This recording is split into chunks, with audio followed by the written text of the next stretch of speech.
Osman Khalid Waheed to highlight the journey of WillMed from inception to manifestations. So,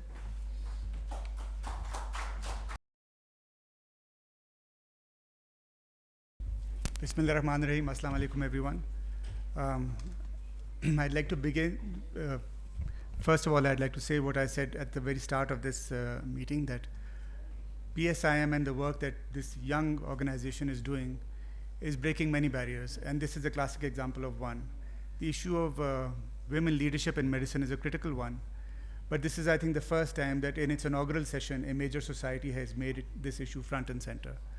So I'm very grateful to Professor Javed Akram, to Professor Aftab Mohsen, Professor Azizur Rahman, the entire leadership team of the PSIM, and of course, especially to Dr. Somi Iqtidar, who you just heard, who is such an inspiring professional who happens to be a woman.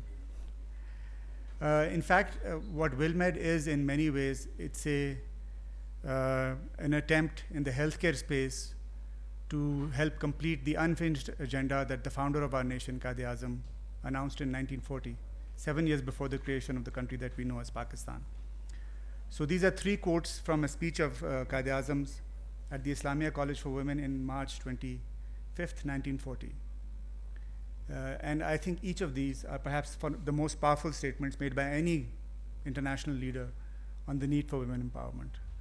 So the first is that no nation can ever be worthy of its existence that cannot take its women along with the men. So हमारा पाकिस्तान वजूद में आने के काबिल ही नहीं है जब तक हम gender equity का issue meaningfully or effectively address ना कर सकें. And the fact that we are number 148 out of 149 countries shows that we are very, very far away from the vision that Quaid-e-Azam held for this country. I hope that together we can change this. Quaid-e-Azam also said that no struggle can ever succeed without women participating side by side with the men. And I think no area is this more obvious or compelling than in the area of healthcare. And as you saw with our speakers earlier and the panelists here, that I'm very honored to be in the same room as, that there are 2 powers in this world. One is the sword, the other one is the pen. But there's a third power that is greater than both of these, which is women. And I think that was the founding idea behind WillMed. The numbers are very depressing, as you saw. 70% of medical college graduates are women. And there's a very obvious reason for that medical colleges admit classes only on the basis of merit. They don't take gender into consideration. And that's why women who outperform men academically make such a large portion of every graduating class. But unfortunately, this number completely flips when we enter the healthcare workspace. And when we talk about leadership, the number becomes even more daunting. So this unfinished agenda, I think, will have many perspectives. Studies have shown that if women become leaders, or even in the household, the decision makers or the main earners of a family, they take better economic decisions for the family. They allocate their resources better. More is spent on the health and education of family members when a woman is taking the decisions. This is sort of proven evidence-based data that I'm discussing with you. Similarly, it's not only just that including half of your population in economic activity and particularly in healthcare is very important. As a country where if only half of our population is engaged in something, obviously we only achieve at best half of our potential. We can change this. But it's not just the scale that can be addressed, but also the quality. I think earlier today, Dr. Rizwan Taj at the PMDC, who heads the PMDC, mentioned that one of Pakistan's fundamental health challenges is that we don't have a primary healthcare system to speak of. We have excellent tertiary care facilities. We have institutes of cardiology. We have kidney and liver institutes. But at the primary level, where people live, where patients exist, we have almost nothing to offer them. There is only one leader, not just in Pakistan, but globally, who recognized this challenge.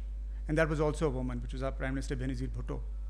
And the Lady Health Worker Program was perhaps the most meaningful initiative taken by an international leader of any, not just developing country, but any member of the world community. And it's even today quoted by other countries, like Kenya and Tanzania, who've done much better at it than we have, because we set up that program and we forgot about it. But inshallah, with initiatives like PSIM's championship and ownership of WillMed, Other societies, as Dr. Somia mentioned, at the Cardiac Society, WillMed made a presence. We are partnering with the Endocrine Society. So in every specific specialty in medicine, we hope that we can help create a platform for, first of all, women to network with each other, to become allies for each other. Because nobody knows what a woman faces, the barriers a woman faces. You saw some of them in the study that Dr. Somia presented. Nobody knows that better than a woman herself. So the first and best ally that a woman can have is one of her peers, and of course their mentors, some of whom are sitting here. So that is the foundational principle of WillMed. On top of this, we will collaborate with partners like PSIM, like even the Royal College, to help bring more mentorship and leadership training opportunities. We have a patron with us here, Dr. Adil Bhatt, who's been very fundamental in helping us think through the process of WillMed. He continues to be a patron. And with partners like him and others in this room, I think, inshallah, the future for women in medicine will be bright. And for that reason, the future of Pakistan will be bright. So once again, I thank you very much. And I would just like to re-emphasize our commitment to this cause. Thank you.